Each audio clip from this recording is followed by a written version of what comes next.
You think your addictions, your anxiety, your endless dissatisfaction are parts of you that need to be erased. But you're wrong, and we'll show you why. This is not a hospital. We are not here to fix you. We are here to give you the field manual for the war you are already fighting. This is a tactical briefing on the 6 signs your pain is not a weakness, but the diagnostic proof of a cursed and dangerous mind.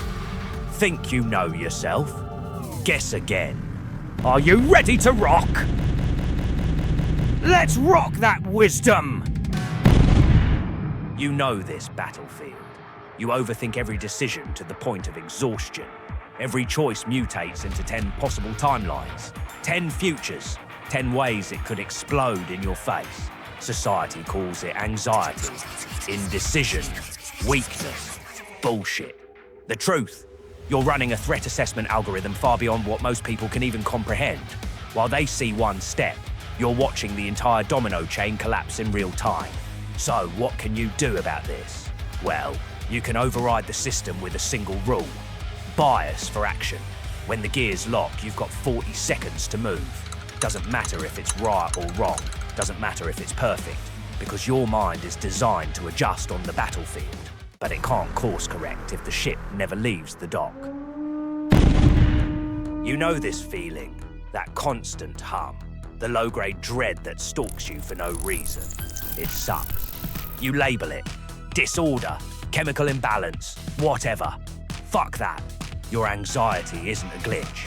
It's a radar, a high-fidelity sensor, tuned to threats the herd can't even see yet. What feels like panic is your system scanning the horizon.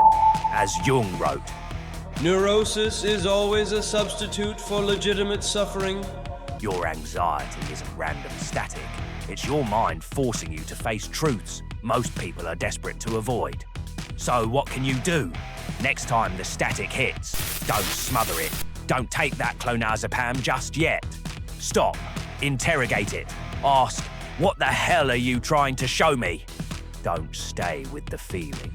Stay with what it shows you. You get the job. You seduce that girl. You achieve the goal you've been chasing for a year. And after a brief, hollow moment of relief, the cold, nagging void returns. So, is this all there is? No, it isn't. Your dissatisfaction is the pain of aiming too low. Your mind was designed for a steeper climb, and the comfort of the valley feels like shit. Here's the new mission. Forget the next trophy. Your success is not the destination. It's the daily proof that you are getting stronger. Pick one skill that forces you to grow and practice it every day. The feeling of progress will fill the void, and achievement never will. You know the pattern, the drink, the pill, the cigarette, the ritual you turn to when the noise in your head gets too loud. Society has a simple, brutal label for this, a weakness of will. But they're wrong. Your addiction isn't a moral failure, it's an anesthetic. You're using it to numb a pain that others don't feel. The constant high-frequency noise of a mind that sees and feels too much. Jung warned us. Every form of addiction is bad, no matter whether the narcotic be alcohol, morphine, or idealism. The substance isn't the enemy. It's the signal of the unbearable pressure underneath. So what then? Every single time you feel the urge to escape, to drink, to smoke, to scroll, to get high, numb yourself in whatever fucking way. You will not fight it. You will not judge it. Just track the trigger. Needed to get high to go out and meet with my boring-ass friend. Lit a cigarette after the silence in my apartment felt too loud. Had to get drunk before sex. Do this, and the pattern reveals itself. You see the real battlefield. You see your enemy. That list is not a record of your flaws. It is a log of the battlefronts where you are wasting your power.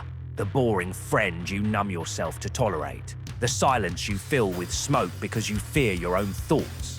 The intimacy you sabotage with alcohol because you fear its intensity. These are not flaws to be sedated. They are energy leaks to be sealed. Your mission is not to quit your pleasures. It is to reclaim your power. Next time, instead of numbing, you will engage. You will disrupt. You will focus. You will command the data stream instead of letting it drown you. You get close to a normal, stable life, a safe job, a good on paper relationship. You build a life that everyone else would call a success, and then you burn it to the ground. You detonate your own peace. Maybe you think you are afraid of commitment or addicted to drama. You see a saboteur in the mirror, but the truth is this. What you call sabotage is your mind's brutal subconscious self-preservation instinct. It recognizes that a comfortable, normal will slowly suffocate your true nature. As Carl Jung taught, The shoe that fits one person pinches another. There is no recipe for living that suits all cases. what you see as self-sabotage is your system's desperate attempt to rip off a shoe that is crippling your soul. Here's what you'll do. Take a look at the last 3 major things you've sabotaged. For each, pinpoint the one suffocating truth you were escaping from. I was escaping the slow fucking death of pretending to care. I was escaping a partner who loved who they thought I was, not who I fucking actually am. This pattern is not your pathology. It is the blueprint of your non-negotiable freedoms. And now what? From this moment forward, before you accept any new commitment, a job, a relationship, a project, you hold it up against that list of suffocating truths you just uncovered. And you'll know. You have stopped being the saboteur who blows up the cage from the inside. You have become the architect who refuses to build the cage in the first place. When chaos erupts, an accident, a crisis, a total breakdown, everyone else panics, but not you. You get sharper, quieter, deadly focused.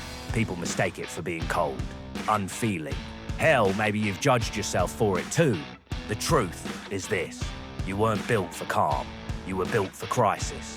The storm doesn't overwhelm you. It activates you. What to do is obvious here. Put yourself where that calm is an asset, not a liability. Step into high-stakes projects at work. Train in emergency response. Volunteer where quick thinking saves lives. This isn't about pretending to be normal.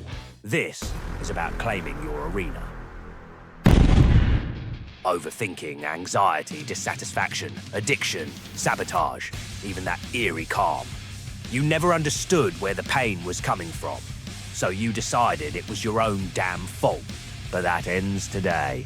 Carl Jung knew it. One does not become enlightened by imagining figures of light, but by making the darkness conscious. The lonely, the anxious, the addicted, the restless. They have 2 paths, self-destruction or self-mastery. There is no middle ground. Today, you've had the briefing. You've been given the tactics. The war is still raging. But for the first time, you know what kind of weapon you are. Now the question is simple. Will you keep calling it fate, or will you arm yourself, step onto the battlefield, and use it?